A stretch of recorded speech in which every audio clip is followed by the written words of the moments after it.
سلام اليوم جبت لكم جوله جديده في بيم المغرب والعروض اللي مازال مستمره فيه. كاين بزاف المنتوجات زوينه اللي بثمن مناسب، خصوصا المنتجات ديال التنظيف اللي غادي تعجبكم. ولكن اهم حاجه في هذا الفيديو هي ماكينه الصابون اللي غنهضروا عليها في بيم اللي جابوا نهار الجمعه، ولقيتها مازال كاينه في هذا بيم اللي حدايا. يلا نبداو. كيف كتشوفوا كاينه هذه الغساله الاوتوماتيك من لا مارك هوم ماكس اللي كتهز 7 كيلو، والثمن ديالها دايرين ليها فقط 2499 درهم.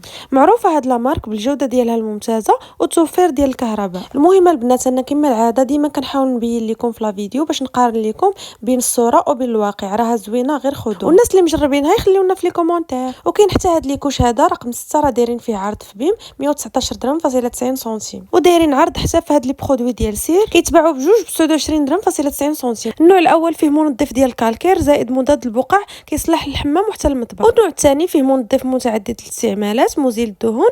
هادو صراحه من الاساسيات ديال اي دار مغربيه. وكاينين كذلك هاد الفوط الصحيه اللي دايرين فيهم برومو من لا مارك اولويز، الثمن ديالهم 17 درهم فاصله 90 سنتيم. وهاد المناديل راهم مازالين حتى هما دايرين 17 درهم فاصله 90 سنتيم، وليلانجيت حتى هما ب 8 درهم فاصله 90 سنتيم. هاد العروض راه مازال مستمره في بيم المغرب ولكن بكميه محدوده، يعني اي واحد بغى شي حاجه ما تضيعوش الفرصه وسيروا لاقرب بيم حداكم وخذوا المنتجات اللي نتوما محتاجينها. المهم كما كتشوفوا راه مازالين بزاف ديال العروض المهم ساينوني في بارتو غادي نهضر لكم على العروض الثانيه. يلا بسلام عليكم.